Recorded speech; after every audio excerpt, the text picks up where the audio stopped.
Assalamualaikum warahmatullahi wabarakatuh. Selamat pagi anak-anakku semua. Mudah-mudahan semuanya dalam keadaan sehat. Pada kesempatan yang baik ini Pak Guru akan memberikan materi kaitannya tentang makanan, minuman halal dan bergizi. Ya, bisa kamu simak video berikut ini. Anak-anakku yang Pak Guru sayangi, kesempatan kali ini Pak Guru akan menyampaikan tentang hidup sehat dengan makanan dan minuman halal serta bergizi. Kalian bisa melihat materi ini di buku paket bab 14. Kemudian di buku LKS-nya juga ada, yaitu di bab 7. Sedikit Pak Guru ingin menyampaikan materi tentang hidup sehat dengan mengkonsumsi makanan, minuman yang halal serta bergizi. Pada kompetensi dasar kali ini yang akan Pak Guru sampaikan yaitu tentang memahami Quran Surat An-Nahl ayat 114 dan hadis terkait tentang mengkonsumsi makanan dan minuman halal serta bergizi. Kemudian kamu bisa membaca Quran Surat An-Nahl ayat 114 dengan tartil. Indikatornya, siswa dapat menyebutkan arti Quran Surat An-Nahl ayat 114 dan hadis tentang makanan minuman yang halal bergizi. Kemudian menjelaskan hukum bacaan ro dalam Quran Surat An-Nahl ayat 114 dengan benar. Dan ini skemanya, ya, kita harus bisa membacanya terlebih dahulu, ya, membaca Quran Surat An-Nahl 114, kemudian mengartikan Quran Surat An-Nahl 114, kemudian memahami kandungan Quran Surat An-Nahl ayat 114. Sebelum ke Quran Surat An-Nahl, harus kamu ketahui bahwa makanan halal itu adalah makanan yang boleh dimakan menurut ketentuan syariat Islam. Bagi seorang muslim, makanan yang dimakan harus memenuhi dua syarat. Apa saja? Yaitu halalan dan toyiban. Halal artinya dibolehkan berdasarkan ketentuan syariat Islam. Itu bisa dilihat kamu dalam Quran Surat Al-Maidah ayat 88. Kemudian toyib yang artinya itu adalah baik, ya. Baik mengandung nutrisi, bergizi, dan menyehatkan dalam tubuh. Terutama pada kondisi seperti ini ya, makanan yang harus kita konsumsi itu harus mengandung nutrisi dan bergizi. Bisa menyehatkan tubuh agar terhindar dari virus. Nah, langsung saja ke dalam Quran Surat An-Nahl ayat 114. Pak Guru akan membacakannya. A'udzubillahi minasyaitonirrajim. Bismillahirrahmanirrahim. Fakulu mimma razaqakumullahu halalan thayyiba washkuru ni'matallahi in kuntum iyyahu ta'budun. Shadaqallahul adzim. Artinya, maka makanlah yang halal lagi baik dari rezeki yang telah diberikan Allah kepadamu dan syukurilah nikmat Allah jika kamu hanya menyembah kepadanya. Quran Surat An-Nahl ayat 114. Ya, harus kamu simak baik-baik Quran Surat An-Nahl ayat 114 dan bisa kamu baca sendiri nantinya di rumah. Dan yang akan Pak Guru sampaikan pada kali ini yaitu tentang hukum bacaannya. Di sini ada hukum bacaan tajwid lam dan ro.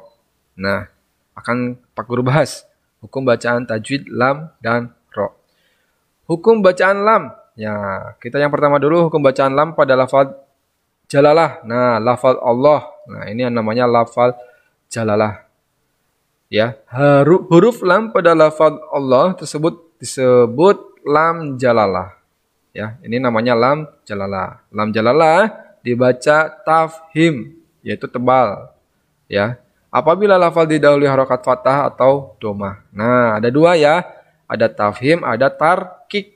Kalau tafhim itu dibacanya tebal, kalau tarkik itu dibacanya tipis, ya. Contohnya ini. Contohnya kalau misalkan tafhim itu didahulunya oleh harokat fathah atau domah. Sedangkan untuk tarkik itu didahulunya harokat kasroh. Jadi seperti itu pengertiannya.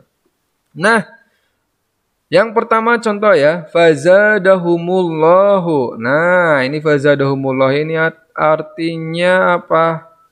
Di mana yang bacaan lam jalalahnya yaitu dari kata ini. Lam jalalah didahului harokat doma. Kalau ini zahaballahu. Nah, lam jalalah ini didahului harokat fathah. Paham ya? Jadi lam jalalah tafhim itu lam jalalah yang didahului harokat fathah atau domah. Kemudian selanjutnya tarkik. Tarkik itu adalah tipis. Di mana dikatakan tipis? Yaitu ketika lam jalalahnya ini didahului harokat kasroh. Ya, contoh di sini mirizkillah. Nah ini qafnya ini berharokat kasroh. Mirizkillah. Jadi dibacanya lah. Ya, begitu juga dengan ini billah. Ya, dibacanya lah. Bismillah misalkan, itu dibacanya lah. Beda dengan tafhim. Kalau tafhim itu dibacanya Allah. Ya, bedanya di situ. Tafhim dibacanya Allah, tarkik dibacanya lah. Terus kemudian selain lam ada juga ro. Nah, di sini ro juga ada dua sama, yaitu tafhim maupun tarkik. Ya, tafhim itu tebal, tarkik itu tipis. Yang tebal dikatakan tebal yaitu bagaimana? Yaitu berharokat fathah atau domah. Jadi rohnya itu berharokat fathah atau domah. Kemudian mati sukun setelah harokat fathah atau domah. Adanya sukun, ya, adanya sukun setelah harokat fathah atau domah.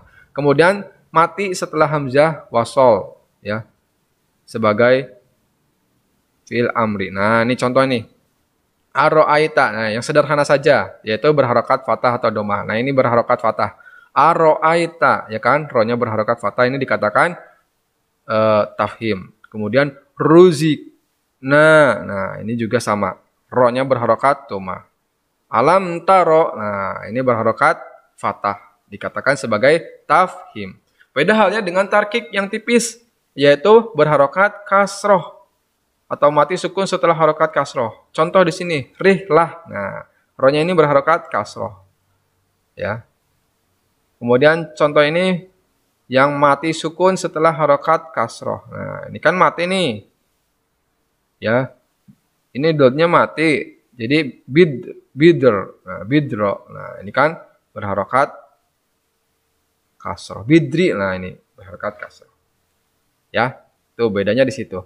Jadi untuk tarkik itu berharokatnya kasroh. Sedangkan untuk tafhim itu berharokatnya fathah atau domah. Itu saja, simpel saja ya. Yang itu dulu saja. Langsung ke menurut ayat tersebut ya. Jadi makanan dan minuman harus halal dan thayyib. Pertama, makanan dan minuman harus halal. Makanan halal itu ada dua macamnya. Halal dari cara memperolehnya.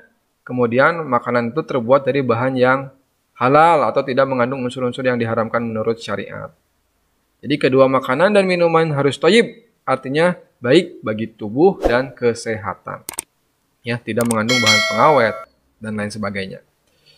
Itu saja yang dapat Pak Guru sampaikan. Nah, untuk penilaiannya, kamu harus mengetahuinya. Nanti penilaiannya itu bentuknya kamu mengerjakan soal yang ada di LKS halaman 59 sampai dengan 60 poin A dan B. Ya, bisa kamu kerjakan di buku LKS maksud kami, ya.